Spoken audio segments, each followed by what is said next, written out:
The story begins in Shanghai City. In a quiet room, a woman with blue-green hair, Zhang Wangshan, is breastfeeding her newborn son. She tells her baby, Chenchen, how lucky he is to just eat and sleep, smiling that while she's losing sleep over him, it's worth it if he grows up healthy. Unknown to her, the baby is not ordinary.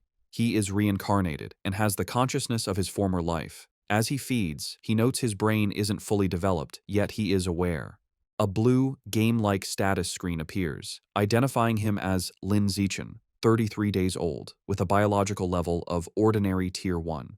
He realizes he has a special cheat ability. At 3 months old, Lin Zichen is in his crib while his parents, Zhang Wanxin and Lin Yansheng, watch him. His father remarks on how physically gifted the baby seems, predicting he will become a mighty gene fuser, or at least a cyborg. As they speak, Lin Zichen is kicking. A system notification announces he has kicked 10,000 times, granting him the biological attribute Use and Advance. This skill allows any part of his body he trains to grow infinitely stronger within carbon-based limits. He feels his strength grow and wonders what his father meant by gene fusers and cyborgs, imagining superheroes. By 4 months old, Lin Zichen has learned to sit up and crawl. To avoid frightening his parents with his unnaturally fast development, he trains only at night. Each time he crawls, his system rewards him with points. A month later, at 5 months old, he has mastered walking. At 6 months, he can finally sit up and crawl in front of his parents without it seeming too strange. While watching television, a news report on aberrant beasts shows gene fusers and cyborgs joining forces to fight them. For the first time, Lin Zichen understands this world is vastly different from his old one. He learns this Earth has mutated, giving rise to terrifying creatures called aberrant beasts. To fight them, humanity developed 2 paths. The first is mechanical ascension, where humans modify their bodies with technology to become powerful cyborgs. The second is gene modification, where humans fuse their genes with aberrant beasts, becoming gene fusers to fight monsters with their own power. Realizing the dangers, the reincarnated Lin Zichen resolves to use his system to grow up safely, evolve his abilities while laying low, and survive in this perilous world. One day, the doorbell rings. Zhang Wanxin opens it to a woman in a blue dress, Xu Ming, their new next-door neighbor. Xu Meng introduces her family, her husband, Shen Jianye, and their young daughter, Shen Qinghan, who clutches a doll. Lin Zichen looks at the little girl with purple hair. He acknowledges Shen Qinghan as his first friend in this new world, sensing their destinies will one day be tightly bound. Time passes, and Lin Zichen dedicates himself to training. At 7 months, thanks to his use and advanced skill, he has mastered running, jumping, and basic language by talking to himself, earning stat points for each activity. By 8 months, his training has progressed to doing sit-ups and push-ups in his crib. He is careful to practice only when his parents are not around. But one day, his mother, Zhang Wanxin, walks onto the balcony and is shocked to see her 8-month-old son doing sit-ups. She rubs her eyes in disbelief. However, being a web novel author, she dismisses it as a stress-induced hallucination. Lin Zichen immediately pretends to be asleep, breathing a sigh of relief and making a mental note to be more cautious. A few days later, while giving him a bath, Zhang Wanxin makes another shocking discovery. She screams for her husband, Lin Yansheng. When he rushes in, she points out that their 8-month-old son has defined abs. Lin Yansheng is stunned. He excitedly suggests their son might be a 1-in-a-million prodigy with a bright future as a powerful gene fuser or cyborg. Hearing this genius narrative, Lin Zichen is relieved his secret is safe, realizing how lucky he is to have 2 web novel authors for parents. Lin Zichen reflects that on this mutated Earth, he is not the only genius. He and his mother watch a news report about a 2-year-old from a martial arts family who can lift a 20 kilos dumbbell with one hand. Zhang Wanxin pulls her son close, proudly stating that her Chenchen is just as amazing. Lin Zichen is touched by his mother's confidence and wonders if he'll also be able to lift 20 kilos when he turns 2. By the time Lin Zichen turns 2, his training has paid off. He has kept a low profile while secretly developing his strength, easily lifting a 20 kilos weight with one hand in the storage room. His session is interrupted when his mother calls that Han Han, Shen Qinghan's nickname, is here to play. Startled, he puts the weight down and goes out. He opens the door to find Shen Qinghan, now also 2, offering him a tart. Lin Zichen internally remarks that due to their different mental ages, they don't play conventionally. While Han Han is a typical toddler, he uses every moment to train. He has found a unique way to spend time with her. Since she likes to stick close, she serves as a perfect custom-sized weighted vest for his exercises. There is, however, one recurring problem, which he is reminded of when he feels a warm wetness and cries out that Han has peed on him again. Another year passes. At age 3, Lin Zichen's strength has grown exponentially, and he can lift a 40 kilograms weight with one hand. While watching TV, he sees a report about a 4-year-old prodigy lifting a 30 kilograms dumbbell and notes with satisfaction that he is already stronger. Despite his progress, his system still shows his biological level as ordinary Tier 1. He wonders what it would take to reach Tier 2. With these questions in mind, he steps out of his house for the first time. The world outside is a stunning, futuristic cityscape with beastmen and cyborgs, which he assumes are the gene fusers and cyborgs he's heard about. Accompanied by his mother and their neighbors, Shumeng and Shen Qing'an, he heads to the library. Since his parents don't let him use electronic devices, books are his best source of information. At the library, his mother points him toward the children's section, but Lin Zichen heads for advanced encyclopedias, with a worried Shen Qing'an following. The mothers watch in confusion. Shumeng asks why he likes these books, and Zhang Wangxin guesses it's his genius genes. While Shen Qing'an offers him cookies, Lin Zichen is absorbed in his reading.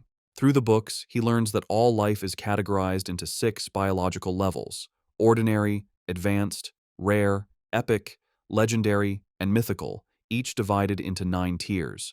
He realizes normal humans like his parents are at the bottom, ordinary Tier 1, as insignificant as ants compared to higher-level beings. This knowledge lights a fire under Lin Zichen. He must accelerate his training while maintaining his cover. His system alerts him to a new quest: read 100 million characters to be rewarded with the celestial root of wisdom. Excited to train both mind and body, he accepts. For the next year, Lin Zichen splits his time between physical training and voracious reading. At age 4, he and Shen Qing'an begin kindergarten, holding hands with the IR teacher, Ms. Zhang Mei. His hard work pays off. Soon after starting school, he breaks through to ordinary Tier 2. His physical prowess is immense. He can lift an 80 kilograms weight with one hand, high jump 1.2 meters, and sprint 100 meters in under 11 seconds. Outstanding stats for an adult, let alone a kindergartner. One day, he finds children surrounding a crying Shen Qing'an, calling her a bedwetter. Seeing his friend bullied, he knows he must act. He leaps dramatically into the center of the bullies. He glares and unleashes a terrifying threat. If anyone bullies Han again, he will pee on their bed every day. The childish but menacing threat works. The bullies burst into tears, vowing never to return to kindergarten. Shen Qing'an looks at her protector with admiration. This act unlocks a new achievement, the title of Kindergarten Kid King, and a new series of quests. He is delighted he can work on multiple quests at once. Half a year later, he completes his reading quest. Having read 100 million characters, he is awarded the Celestial Root of Wisdom, granting him a perfect eidetic memory and peak human learning ability. Time flies, and soon he and Shen Qing'an are almost 7, posing for their kindergarten graduation photo. Even during vacation, Lin Zichen does not rest, now strong enough to train with a massive 200-kilo barbell. During the vacation, his abilities reached new heights. He could leap over 2 meters high and had broken the 8-second barrier in the 100-meter dash with a time of 7.98 seconds.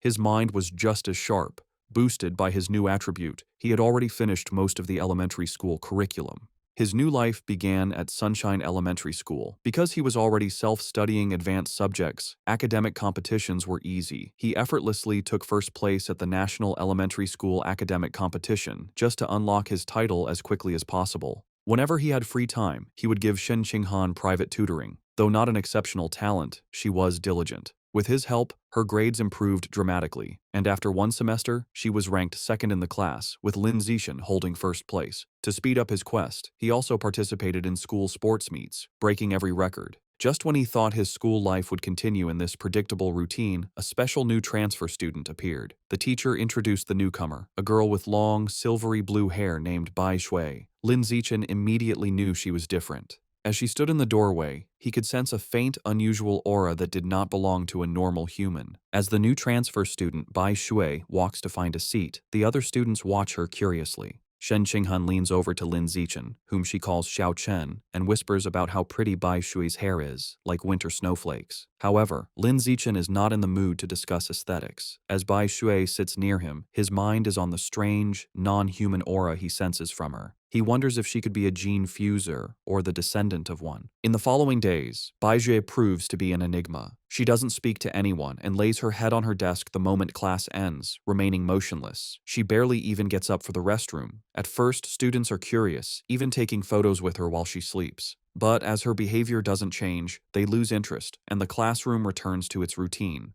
This peace is shattered over a month later. A bizarre phenomenon begins. Bai Shui starts to secrete a viscous, white liquid. The substance has a foul odor and drips down her clothes and legs. The other students react with disgust, complaining about the terrible smell. A mean-spirited boy sneers a crude comment about the liquid and then pours his water bottle over her head, claiming he's washing her out. Humiliated and soaked, Bai Shui clenches her fist on the desk, and tears stream down her face as she begins to cry, her shoulders shaking with silent sobs. The bullies erupt in cruel laughter at her distress. Watching from their desks, Shen Qinghan turns to Lin Zichen with a worried expression, asking if they can help poor Bai Shui. Lin Zichen is confused. He had sensed Bai Shui was dangerous, so he can't understand why she is crying. He agrees to help. As he walks towards the bullies, he reevaluates his assessment. While he still doesn't understand her, he realizes that for now, she isn't a threat. She is just a weak girl being bullied, and he has to step in. Lin Zichen walks up to the main bully and grabs him by the collar, calling out his name, Guan Chun. With a menacing smile, he orders the boy to wipe the water off Bai Shui's desk. Guan Chun is terrified and stammers that he'll wipe it up right away. The other bullies know they are in trouble. Lin Zichen is notorious at school for being skilled at both academics and fighting. Not even 6th graders dared to mess with him. Knowing it's better to comply, they quickly grab tissues and clean up the mess. Once the desk is clean, Lin Zichen's gaze sweeps over the group. He commands everyone involved to apologize to her immediately. The bullies, sweating and terrified, quickly comply. They line up before her desk and bow their heads, offering apologies and promising never to bully her again. With the bullies gone, Bai Shui looks up, her eyes still tearful. She gratefully thanks both Lin Zichen and Shen Qinghan. Shen Qinghan puts a comforting hand on Bai Shui's shoulder, telling her that classmates are supposed to help each other. From that day on, Shen Qinghan makes it her mission to befriend the quiet, white-haired girl, always dragging Lin Zichen along. The three begin spending their free time together. Shen Qinghan is especially kind, always sharing her tastiest snacks with Bai Shui first. During one of these moments, as Shen Qinghan offers her a treat, Bai Shui hesitates. She looks at them and asks if they aren't disgusted by her because she smells so bad. She explains she's sorry for not trusting them, but since she was little, she has always been ostracized by everyone. Having someone be nice to her feels so unreal that she thinks she must be dreaming. Bai Shui looks up in surprise when Shen Qinghan tells her firmly that this is not a dream. Shen Qinghan smiles gently and says she knows what it's like, so she would never be disgusted by her. She declares that as long as Bai Shui is willing, they will be friends forever, pulling a slightly exasperated Lin Zichen into the promise. Overcome with emotion, Bai Shui tightly hugs Shen Qinghan. Tears of gratitude stream down her face as she thanks them for their kindness. After composing herself, she tells them she wants to give them a gift in return. She holds out a necklace with a pair of beast fangs, explaining it was a birthday present from her mother. She gives it to them, hoping it can be a symbol of their friendship. Shen Qinghan enthusiastically agrees, and the three children stand together in the schoolyard as the sun sets, joyfully declaring they will be friends forever. However, just as their newfound friendship was solidified, the unexpected happened. One day, Shen Qinghan is stunned to learn that Bai Shui has transferred out of the school. Lin Zichen confirms it, revealing that he saw her filling out the withdrawal papers. He flashes back to watching from the principal's office doorway. He saw Bai Shui with the principal and a large, intimidating man with cybernetic arms. The principal assured the man that Bai Shui's paperwork was complete and her information would be kept confidential. The encounter confirmed Lin Zichen's suspicions that Bai Shui's identity was not simple. From that day on, he never saw Bai Shui again, left to wonder about her. But he notes that the events that followed were what truly captured his attention. Sometime later, Lin Zichen is at home giving his mother, Zhang Wangxin, a shoulder massage. She sighs in relief, telling him the massage is perfect after a long day of typing. Lin Zichen internally notes that he learned professional massage techniques thanks to his celestial root of wisdom and is surprised by its usefulness. Their quiet evening is interrupted by a major news report. It features another incredible achievement by the Kyoto prodigy. At just 10 years old, the boy has successfully fused with aberrant beast genes and can now lift a 500 kilograms boulder with one hand. Lin Zichen recognizes the boy and realizes with a jolt that his rival has already begun gene fusion. His father, Lin Yansheng, complains that the Kyoto prodigy is always on TV, questioning if they are trying to turn him into an influencer. The parents discuss it. Lin Yansheng explains the boy is from a 1,000-year-old martial arts family, so they likely have advanced gene fusion technology. Zhang Wangxin argues it's wrong to use a child as a guinea pig. Her husband counters that for such a family, family interests come first, earning a sarcastic "you know everything" from his wife. While his parents bicker, Lin Zichen is deep in thought. He recalls that before the fusion, the prodigy could lift 100 kilograms. Now he can lift 500 kilograms, a five-fold increase. In comparison, Lin Zichen, at only 8, can already lift a 300 kilograms weight with one hand without any gene fusion. He concludes with a confident fist pump that his own potential is far greater. His confidence was soaring, but that feeling was short-lived. The next news report taught him the true meaning of fear. Breaking news shows a city in a neighboring country completely devastated by a massive explosion. The report states that based on footage, the attack was carried out by giant aberrant rats. The screen shows horrifying images of monstrous rats swarming the ruins, capturing a screaming woman in their massive jaws, and then brutally devouring her. The news report continues, confirming heretics were responsible for the aberrant rat attack, fanning the flames from the shadows. At a press conference, an official from the devastated Sakura country pleads for international aid, explaining the heretics are a shadowy cult manipulating the beasts. Watching the news, Lin Zichen learns the cult is an anti-human organization of traitors who serve the aberrant beasts for their own gain. He feels relieved to be born in a powerful, stable country, giving him a safe place to grow stronger while laying low. His thoughts are shattered by sonic booms outside. He rushes to the window and pulls back the curtain to see a squadron of heavily armed cyborgs flying through the night sky.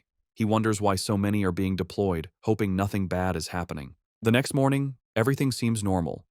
Lin Zichen waits for Shen Qinghan, who runs up, apologizing for being late. As she approaches, he notices something strange. The beast fang necklace Bai Shui gave them, now worn by Shen Qinghan, emits a bright blue glow. He realizes the fang is from an aberrant beast and the source of the faint, non-human aura he'd sensed from her. The glow fades as quickly as it appeared, and the two don't think much of it. However, between the cyborgs and the fang's reaction, Lin Zichen feels that something bad is about to happen. On their way to school, a striking woman with long red hair in a black dress leans against a lamppost, watching them. She comments on what adorable kids they are and steps in front of them, asking if they are brother and sister. Shen Qinghan proudly corrects her, explaining they are childhood best friends. The woman smiles wistfully, remarking how she wishes she had a childhood friend too. Then, her expression turns sinister. She leans in, eyes glinting, and asks why they're going to school alone and where their parents are. As Shen Qinghan begins to answer, Lin Zichen quickly grabs her hand, cutting her off. He pulls her along, stating they're going to be late, leaving the mysterious woman behind. Once a safe distance away, he gently scolds Shen Qinghan, reminding her not to talk to strangers. She nods. After school, Lin Zichen leads them through a deserted alleyway. Shen Qinghan nervously comments on how creepy it is. Lin Zichen explains the area is scheduled for demolition, and everyone has already moved out. Their walk is interrupted by a familiar voice. The red-haired woman from the morning appears, commenting on how they are finally out of school. She's not alone. A large, muscular man named Sheng is with her. The woman tells Sheng she's got the kids over here. Lin Zichen is alarmed. He had deliberately chosen a different route, but she had somehow followed them. The woman tries to lure them closer with a sweet voice, offering them treats. Her accomplice, Sheng, grows impatient. He tells her to stop talking and just knock the kids out so they can get it over with. Without another word, Sheng rushes toward them with a cloth, shouting he's in a hurry to sell them for cash. As he closes in, Lin Zichen shoves Shen Qinghan out of the way and squares up to face him. He clenches his fist and throws a powerful punch with all his might.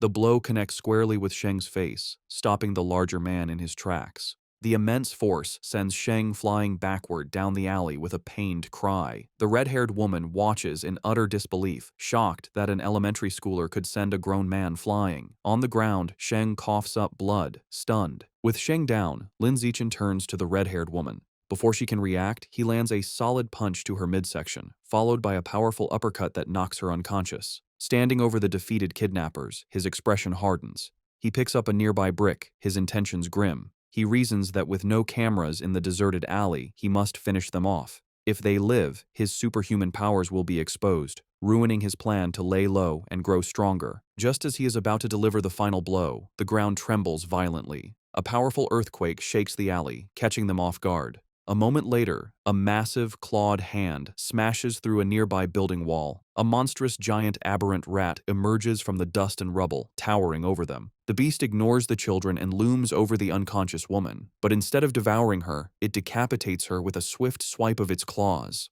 The rat then picks up her severed head as Shen Qinghan screams in terror. Recognizing the danger, Lin Zichen scoops the horrified Shen Qinghan into his arms. He tells her it's a giant aberrant rat and they have to get to safety.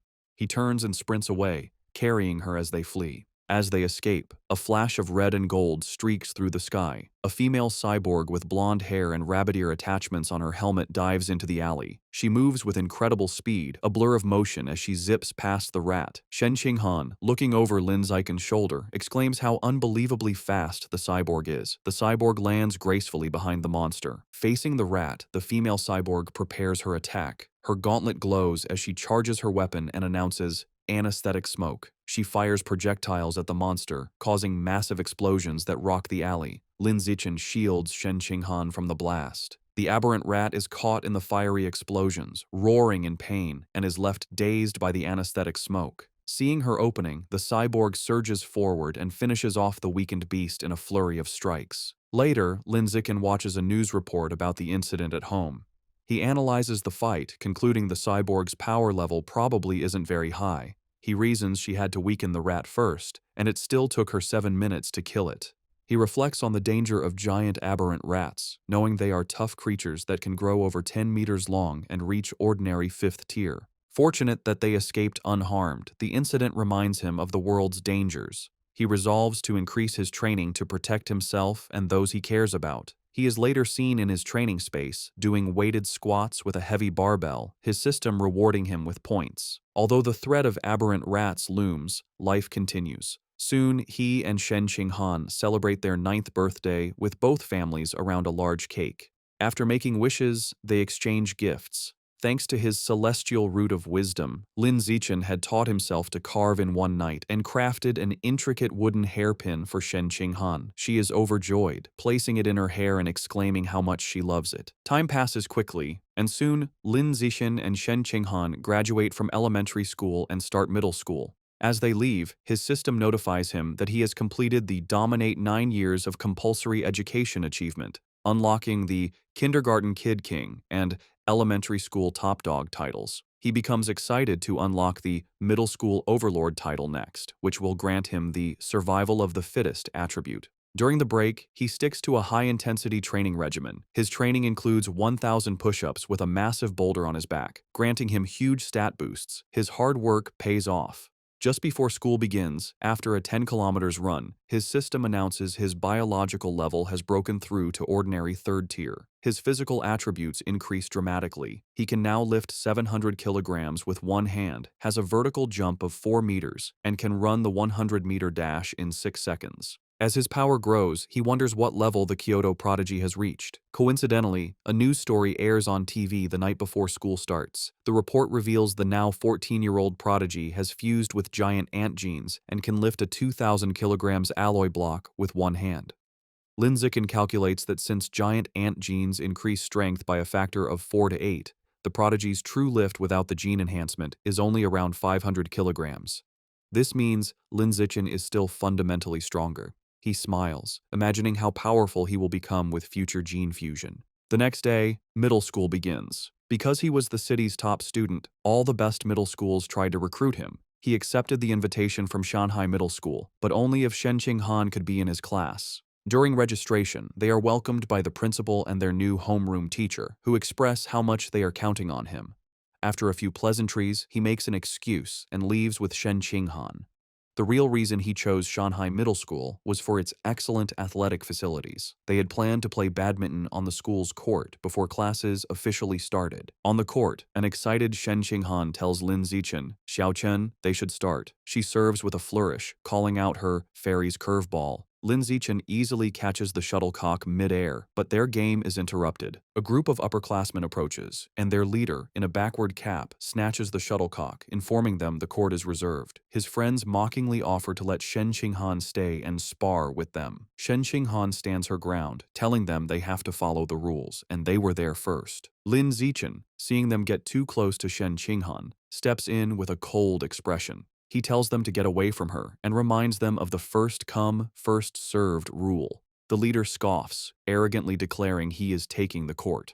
The leader holds the shuttlecock and tosses it up, but before he can serve, Lin Zichen moves. He declares that from now on, his rules are the only ones that matter. With a surge of power, he leaps and smashes the shuttlecock with incredible force. The shuttlecock rockets across the court, a white blur. It moves so fast, the leader barely has time to react. The force of the impact shatters his racket and sends his cap flying. The upperclassmen are left in shock, sweating and trembling. They wonder if Lin Zichen is even human, questioning if he's a gene fuser. One notes with terror that if the shot had been off by a little, their boss's head would have been taken off. Thoroughly intimidated, the upperclassmen bow deeply in apology. They tell Lin Zichen they understand the rules now and will be leaving immediately. They then beat a hasty retreat. Perhaps because word of the incident spread, no one ever dared to bully Lin Zichen or Shen Qinghan again. Aside from being bigger with better facilities, their new school life felt much the same. Academically, Lin Zichen was far ahead, having finished the middle school curriculum long ago. During class, he would read interesting books to pass the time. At night, after workouts, he would use his celestial root of wisdom to learn new skills online, quickly dabbling in cooking, photography, driving, swimming, and various sports. To unlock the middle school overlord title, he didn't just rank first in every subject, he also represented the school in national competitions. He stood amidst a mountain of trophies. To keep a low profile, he was careful not to win first place in every competition. A semester went by, and the title still hadn't unlocked. However, his performances earned him many fangirls who left stacks of love letters on his desk. He ignored them. Aside from tutoring Shen Qinghan, he focused on the upcoming school sports festival. He believed that if he completely dominated it, he should finally unlock the title. For the festival, he entered only 3 events: shot put, high jump, and sprinting, representing strength, jumping, and speed. He achieved an astonishing 201-meter throw in the shot put. Although he held back to avoid seeming too superhuman, he still easily took first place in all his events. Just as he was sitting with Shen Qinghan, admiring his gold medal, he felt a new power surge through his body. A system notification appeared, announcing that because his achievements far surpassed every other student, he had unlocked the middle school overlord title. With all 3 school-age titles unlocked, the dominate 9 years of compulsory education achievement was complete, and he had obtained the new biological attribute, survival of the fittest. As the power flowed through him, he realized with satisfaction that the title had finally unlocked.